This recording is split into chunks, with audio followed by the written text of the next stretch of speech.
নমস্কাৰ টাইমেটলৈ স্বাগতম মই অভিলাষ আৰু লৈ আহিছো এটা গুৰুত্বপূৰ্ণ খবৰ মুখ্যমন্ত্ৰীৰ মৃত্যু কামনা কৰি ভয়ংকৰ কাণ্ড সংঘটিত কৰিছে মিয়া ইমামে মছজিদৰ ভিতৰত ভয়ংকৰ কাণ্ড কৰিছে জালালি খতম ধৰ্মীয় অনুষ্ঠান আয়োজন কৰি মুখ্যমন্ত্ৰীৰ মৃত্যু কামনা কৰিছে একাংশ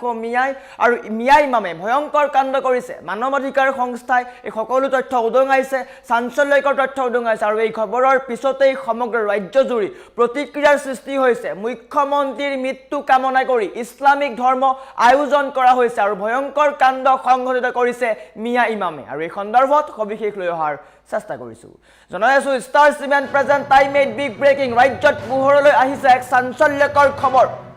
এক চাঞ্চল্যৰ খবৰ আহিছে মুখ্যমন্ত্ৰীক অনিষ্ট কামনা কৰি গোৱালপাৰাত জালালি খতম ইসলামিক ধৰ্মীয় অনুষ্ঠান জালালি খতম আয়োজন কৰা হৈছে গোৱালপাৰাৰ মছজিদত মুখ্যমন্ত্ৰী কেন্দ্ৰ কৰি বিশেষ ধৰ্মীয় অনুষ্ঠান আয়োজন কৰা হৈছে মানৱ অধিকাৰ সংস্থাই এই ঘটনাটো ৰাজহুৱা কৰিছে আৰু তাৰ পিছতেই চাঞ্চল্যৰ সৃষ্টি হৈছে আইনী অধিকাৰ নিৰীক্ষণ সংস্থাই এই তথ্য উদঙাইছে গোৱালপাৰাৰ চাহ বাগান মছজিদত মুখ্যমন্ত্ৰীৰ বিৰুদ্ধে আধ্যাত্মিক প্ৰতিবাদ জালালি খতম নামৰ এক ইসলামিক ধৰ্মীয় অনুষ্ঠান আয়োজন কৰা হৈছে আৰু তাত ভয়ংকৰ কাণ্ড সংঘটিত হৈছে 30 জানুৱাৰী আৰু 7 ফেব্ৰুৱাৰীত এই বিশেষ অনুষ্ঠান হৈছিল আৰু বৰ্তমান সময়ত সকলো তথ্য উদঙাইছে অনুষ্ঠানৰ নেপথ্যত ইমাম হাফিজ আসিকুৰ ৰহমান আৰু হাফিজ ইছমাইল হুছেইন থকাৰ অভিযোগ উত্থাপন হৈছে এই দুয়োগৰাকী মিয়া ইমামৰ নেতৃত্বত হৈছিল এই ধৰ্মীয় অনুষ্ঠান চৰকাৰে বিভিন্ন পদক্ষেপৰ প্ৰতি অসন্তুষ্ট হৈ একাংশ লোকে মুখ্যমন্ত্ৰীৰ অনিষ্ট কামনা কৰিছে কল্পনা কৰক অসমীয়া জাতিৰ হৈ ৰাজ্য চৰকাৰে কাম কৰি আছে অসমীয়া কলা সংস্কৃতি অসমীয়া ভাষা অসমীয়া লোকৰ হৈ এই ৰাজ্য চৰকাৰে কাম কৰি আছে আৰু সেয়া প্ৰতিগৰাকী অসমীয়া প্ৰত্যক্ষ কৰিছে কিন্তু সেই সময়তে ৰাজ্যৰ উন্নয়নৰ অসন্তুষ্ট প্ৰকাশ কৰি ৰাজ্যত যি উন্নয়ন হৈছে বা যি উন্নয়নমূলক পদক্ষেপ হাতত লৈছে সেইসমূহত অসন্তুষ্টি প্ৰকাশ কৰি মুখ্যমন্ত্ৰীৰ মৃত্যু কামনা কৰিছে একাংশ মিয়া ইমামে আৰু ইয়াক লৈ বৰ্তমান সময়ত চাঞ্চল্যৰ সৃষ্টি হৈছে ৰাজ্যজুৰি তীব্ৰ চাঞ্চল্যৰ সৃষ্টি হৈছে ৰাজ্যত যি ভয়ংকৰ তথ্য আহিছে বা পোহৰলৈ যি খবৰ আহিছে তাৰ পিছতেই ৰাজনৈতিক মহলৰ পৰা আৰম্ভ কৰি সকলো ক্ষেত্ৰতে চৰ্চা আৰম্ভ হৈছে কিয়নো মিয়া ইমামে ভয়ংকৰ কাণ্ড কৰিছে মছজিদৰ ভিতৰত জালালি খতম নামৰ এটা ধৰ্মীয় অনুষ্ঠান আয়োজন কৰা হৈছে আৰু তাত মুখ্যমন্ত্ৰীৰ মৃত্যু কামনা কৰা হৈছে আৰু ইয়াকে লৈ ৰাজ্যজুৰি তীব্ৰ চাঞ্চল্যৰ সৃষ্টি হৈছে কল্পনা কৰক যিখন চৰকাৰে বাৰে বাৰে কৈ আছে আমি অসমীয়া লোকৰ সৈতে আছো আৰু সেয়া প্ৰতিফলিতও হৈছে সেয়া পৰিস্ফুট হৈছে কি ধৰণে অসম চৰকাৰে অসমীয়া সংস্কৃতি অসমৰ বৈচিত্ৰ্য অসমৰ ভাষা সকলো বিশ্ব দৰবাৰত প্ৰতিষ্ঠা কৰিছে কিন্তু সেই সময়তে একাংশ মিয়া ইমামে এনেকুৱা ভয়ংকৰ কাণ্ড কৰিছে যি কাণ্ড শুনিলে আপোনাৰো চকু কপালত উঠিব আপুনিও ধিক্কাৰ জনাব মুখ্যমন্ত্ৰীৰ মৃত্যু কামনা কৰি মিয়া ইমামে এই কাণ্ড সংঘটিত কৰিছে দুগৰাকী ইমামে এই কাণ্ড সংঘটিত কৰিছে আৰু তাকে লৈ ৰাজ্যজুৰি প্ৰতিক্ৰিয়াৰ সৃষ্টি হৈছে ইমাম হাফিজ আসিকুৰ ৰহমান আৰু হাফিজ ইছমাইল হুছেইন এই দুয়োগৰাকী ইমাম এই ঘটনাত জড়িত থকাৰ অভিযোগ উত্থাপন হৈছে মছজিদৰ ভিতৰত এক গোপন ধৰ্মীয় অনুষ্ঠান আয়োজন কৰা হৈছে ইসলামিক ধৰ্মীয় অনুষ্ঠান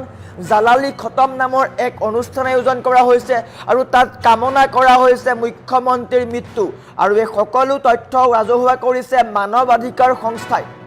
মানৱ অধিকাৰ সংস্থা আইনী অধিকাৰ নিৰীক্ষণ সংস্থা এই সকলো তথ্য উদঙাইছে আৰু এই সকলো তথ্য উদঙোৱাৰ পিছতেই বৰ্তমান সময়ত ৰাজ্যজুৰি তীব্ৰ চাঞ্চল্যৰ সৃষ্টি হৈছে ৰাজ্যজুৰি প্ৰতিক্ৰিয়াৰ সৃষ্টি হৈছে কিয়নো যিগৰাকী মুখ্যমন্ত্ৰীয়ে অসমৰ কাৰণে অসমীয়া লোকৰ কাৰণে অসমৰ ভৱিষ্যতৰ কাৰণে যিসমূহ কাম কৰি আছে সেইসমূহ কাম কোনোৱেও কৰিব নোৱাৰিলে হয় নিশ্চয়কৈ সকলোৱে ক'ব মুখ্যমন্ত্ৰীৰ যি কাম বা মুখ্যমন্ত্ৰীৰ অসমীয়াক লৈ যি ধৰণৰ চিন্তাধাৰা আছে সেইসমূহক প্ৰতিগৰাকী অসমীয়াই সমৰ্থন কৰি আহিছে স্পষ্ট ৰূপত প্ৰতিফলিত হৈছে কিন্তু সেই সময়তে একাংশ মিয়াই অসমৰ উন্নয়নত বাধা দিবলৈ উন্নয়নমূলক যিসমূহ পদক্ষেপ আছে সেইসমূহৰ প্ৰতি অসন্তুষ্ট প্ৰকাশ কৰি কি কাণ্ড সংঘটিত কৰিছে মুখ্যমন্ত্ৰীৰ মৃত্যু কামনা কৰিছে কল্পনা কৰক কিমান ভয়ংকৰ ঘটনা সংঘটিত কৰিব লাগিব আৰু বৰ্তমান সময়ত এই সকলো তথ্য ৰাজহুৱা কৰা হৈছে স্পষ্টকৈ উল্লেখ আছে এইখন টুইটত এই টুইটটোত স্পষ্টকৈ উল্লেখ আছে আৰু ৰাজ্য চৰকাৰে যিসমূহ কাম কৰি আছে সেইসমূহৰ বিৰুদ্ধে মুখ্যমন্ত্ৰীৰ মৃত্যু কামনা কৰা হৈছে। মুখ্যমন্ত্ৰীৰ মৃত্যু কামনা কৰি গোৱালপাৰাত জালালী খতম নামৰ এক ধৰ্মীয় অনুষ্ঠান আয়োজন কৰা হৈছিল। গোৱালপাৰাৰ মছজিদত মুখ্যমন্ত্ৰীক কেন্দ্ৰ কৰি ধৰ্মীয় অনুষ্ঠান আয়োজন কৰা হৈছিল। মানৱাধিকাৰ সংস্থাই এই সমগ্ৰ ঘটনাটো ৰাজহুৱা কৰিছে। গোৱালপাৰাৰ চাহ বাগান মছজিদত মুখ্যমন্ত্ৰীৰ বিৰুদ্ধে আধ্যাত্মিক প্ৰতিবাদ। কল্পনা কৰক কিমান তললৈ যাব পাৰে একাংশ লোক নিজৰ স্বাৰ্থৰ কাৰণে, যিখন চৰকাৰে অসমীয়াৰ স্বাৰ্থৰ কাৰণে, অসমীয়াৰ ভৱিষ্যতৰ কাৰণে কাম কৰি আছে, সেই সময়তে একাংশ মিয়াই এনেকুৱা কাণ্ড সংঘটিত কৰিছে যি কাণ্ডই ৰাজ্যখনৰ অনিষ্ট কৰিব। আৰু তাৰে তেওঁলোকে চেষ্টা কৰিছে, পুনৰ এবাৰ তেওঁলোকে চেষ্টা কৰিছে যে তেওঁলোকে অসম বিৰোধী কাম কাজ কৰি আছে। মুখ্যমন্ত্ৰীৰ মৃত্যু কামনা কৰি ইছলামিক ধৰ্মীয় অনুষ্ঠান জালালী খতম আয়োজন কৰা হৈছিলে। 30 জানুৱাৰী আৰু 7 ফেব্ৰুৱাৰীত এই বিশেষ কাৰ্যসূচী অনুষ্ঠিত হৈছিল। অনুষ্ঠানৰ নেতৃত্ব লৈছিল ইমাম হাফিজ আছিকুৰ ৰহমান আৰু হাফিজ ইছমাইল হুছেইন। আৰু বৰ্তমান সময়ত মানৱাধিকাৰ সংস্থা আইনী অধিকাৰ নিৰীক্ষণ সংস্থাই এই সকলো তথ্য ৰাজহুৱা কৰিছে। এই দুগৰাকী ইমাম, যি দুগৰাকী ইমামৰ স্থিৰ চিত্ৰ আহি আছে, এই দুগৰাকী ইমামে ইয়াৰ নেতৃত্ব লৈছিল। মুখ্যমন্ত্ৰীৰ মৃত্যু কামনা কৰিছে এওঁলোকে, মুখ্যমন্ত্ৰীৰ অনিষ্ট কৰাৰ চেষ্টা কৰিছে আৰু তাৰ কাৰণে ইছলামিক ধৰ্মীয় অনুষ্ঠান জালালী খতম আয়োজন কৰিছে। কল্পনা কৰক কিমান ভয়ংকৰ হ'ব লাগিব, কিমান এটা গম্ভীৰ চিন্তাধাৰা হ'ব লাগিব, যাৰ ফলত সমগ্ৰ ৰাজ্য, সমগ্ৰ পৰিৱেশ, ৰাজ্য চৰকাৰ, অসমীয়া সকলো বিপদত পৰিব। আৰু বৰ্তমান সময়ত মানৱাধিকাৰ সংস্থাই সকলো ৰাজহুৱা কৰিছে। এই দুয়োগৰাকী ইমামৰ বিৰুদ্ধে কি ব্যৱস্থা গ্ৰহণ কৰা হ'ব সেয়া পৰৱৰ্তী সময়ত লক্ষণীয় হ'ব। কিন্তু গোৱালপাৰাত ভয়ংকৰ কাণ্ড সংঘটিত হৈছে। ৰাজ্যত পোহৰলৈ আহিছে এক চাঞ্চল্যকৰ খবৰ, যি খবৰে আপোনাক মোক প্ৰতিগৰাকী অসমীয়াক হতচকিত কৰিব। মুখ্যমন্ত্ৰীৰ অনিষ্ট কামনা কৰি গোৱালপাৰাত জালালী খতম আয়োজন কৰা হৈছে। গোৱালপাৰাৰ মছজিদত মুখ্যমন্ত্ৰীক কেন্দ্ৰ কৰি বিশেষ ধৰ্মীয় অনুষ্ঠান আয়োজন কৰা হৈছে আৰু এই সকলো কথা বা এই সকলো তথ্য ৰাজহুৱা কৰিছে মানৱাধিকাৰ সংস্থাই। গোৱালপাৰাৰ চাহ বাগান মছজিদত মুখ্যমন্ত্ৰীৰ বিৰুদ্ধে আধ্যাত্মিক প্ৰতিবাদ কৰা হৈছে আৰু প্ৰতিবাদৰ অন্তৰালত এক বিশেষ চক্ৰ লুকাই থকাৰো সন্দেহ কৰা হৈছে। জালালী খতম নামৰ এক ইছলামিক ধৰ্মীয় অনুষ্ঠান আয়োজন কৰা হৈছে। ইছলাম ধৰ্মৰ এক বিশেষ অনুষ্ঠান আছে জালালী খতম, আৰু সেয়া তেওঁলোকে আয়োজন কৰিছে। 30 জানুৱাৰী আৰু 7 ফেব্ৰুৱাৰীত এই বিশেষ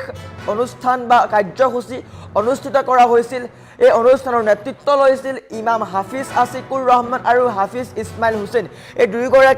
দুগৰাকী ব্যক্তিৰ বা যি দুগৰাকী মিয়া ইমামৰ